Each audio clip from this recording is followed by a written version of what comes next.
Hey everybody, this is my figure 8 puffer Butterbean, and he's getting all excited because he knows it's dinner time.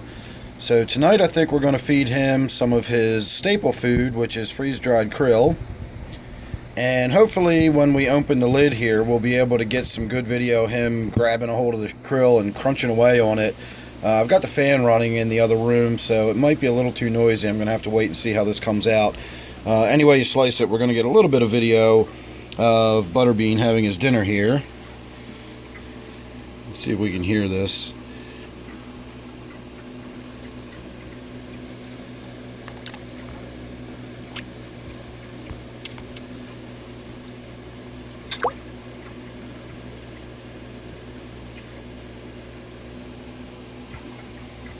Well, he drug it underwater. Normally if he sits right at the surface and munches away on it, you can hear all the crunch, crunch, crunch noises as he's chewing it up. So let's see where he is. We'll give him a minute. He'll come back up to the front and he'll get another one.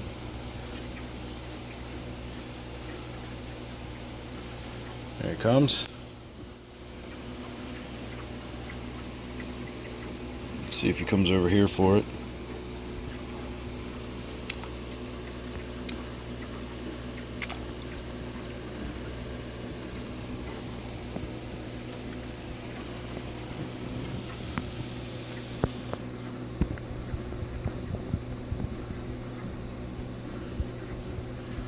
So this is his staple food. I give him krill pretty much every day, and then occasionally I'll throw some snails in there.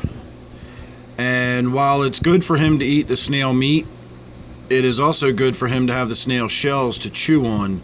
I always like to mention that puffers have teeth that grow like rodents' teeth. They just grow and grow and grow, and if you don't wear the teeth down, they become too long and the animal can't eat anymore. So chewing on hard-shelled stuff is important for pufferfish. Now, the figure 8s don't have really hard teeth, so chewing on the shells of the krill is generally enough, provided krill is their normal staple food. I do give him bloodworms occasionally. And the bloodworms don't do anything for his teeth. They're just a nice high-protein treat for him. These are meat-eating animals. They definitely need a high-protein diet. They're very messy eaters, and they're very high bioload animals in your tank. But as long as he's feeding on a regular diet of the river shrimp, and he's chewing up, something that's got some kind of shell on it, even if it's just the shrimp, that's usually about enough to keep their teeth in check. As I said, I do throw some snails in there about once a week, and he can chew on them, and that's always good for him to keep his teeth plates in check. And more importantly, he doesn't always destroy the shells of the snails when he's busy eating them. He leaves the shells on the bottom of the tank, as you can see right there. There's bright white spots. So what that amounts to, I gotta try to stand up here for a moment. What that amounts to is he's basically got stuff in the bottom of the tank that if he ever needs to get down there and chew on them, he can. And I've actually seen him do that before. I've seen him go to the bottom and just pick up pieces of shell and chew it up and break it up into smaller pieces. I don't know if he's doing it because he's hungry. I don't know if he's doing it in the same way like rodents just chew. That's the way I interpret it, that he's just chewing on it the way rodents just chew on stuff. It's instinctive and it keeps their teeth in check. So I figure as long as I've got the stuff in the bottom of the tank for him to chew on when he needs to, he'll be good to go. And one thing I've noticed, and I'm going to point this out, if you get a puffer and you're new to having the experience of a puffer, it might concern you a little bit. After they eat, they've got an extremely elastic stomachs. So they can swell and swell and swell. You have to be careful how much you feed them. You can really overfeed them pretty easily. See, he still thinks he's getting more. And they do that. They'll just come back for more and more and more. You just have to eventually just walk away and stop feeding them.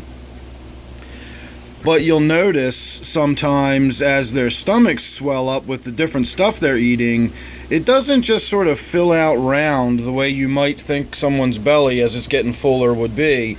Trying to get a decent look at him. You can see how it looks almost kind of lumpy. and it looks all sort of uneven and looks fat on one side. That's really alarming when you first see it. It makes it look like he's got some weird, terrible issue going on. That's just the food in his stomach making it shaped all funny like that. By later tonight, he'll be nice and evened out and round again. He'll look like he swallowed a marble, but he'll be rounded again. And by tomorrow, he'll be back to just his normal plump self. He's never thin, but he's not always bloated like this. He doesn't look all fat and round unless he's just been fed. So by tomorrow feeding, he'll be back to what he just looked like a few moments ago, where he had sort of a fairly flat belly. Now, I did feed him a little while ago. I was in here, I did a water change on his tank, and when I was done, I did put a few pieces of shrimp in there. So this kind of is his second meal for the day, and he is a little bigger than he normally is. But I decided, I just shot some video last night of my pea puffers up in my office tank, and I thought it had been a while since I've shot any video of Butterbean here doing his thing, so I figured I'd just come down and feed him again real quick, and he's going to get a little extra treat tonight. The other thing I want to point out with this tank is, if you notice all the markings on the glass on the side, that is from Butterbean. I think it's him banging up against the glass with his face and then sort of kicking away from it really hard, and it leaves these sort of round marks.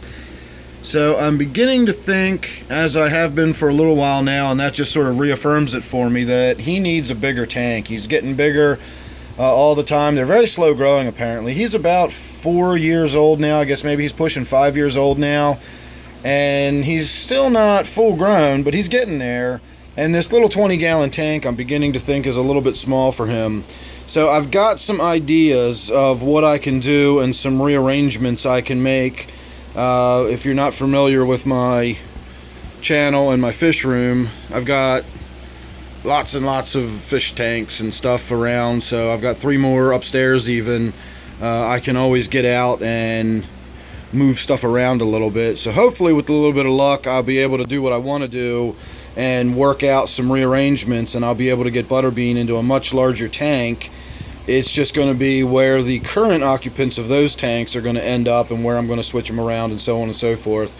I have had some losses here in the fish room recently, and sometimes those losses, while they're never fun to experience, they do open up tanks and allow me to move stuff around, and some big changes might be happening here really soon. So make sure you're subscribed. You don't want to miss what's going to happen with Butterbean here, and then of course you want to find out what I'm going to be doing with all the other tanks and who's going to get moved where and so on and so forth to accommodate rehoming him. So if you're subscribed, you won't miss any of that. Don't forget, this one is my Brackish tank. It houses my figure 8 puffer, and then upstairs in my office I have my pea puffer tank, which is a freshwater tank with the little dwarf Malabar pea puffers in it. So thanks again for watching. See you real soon in the next one.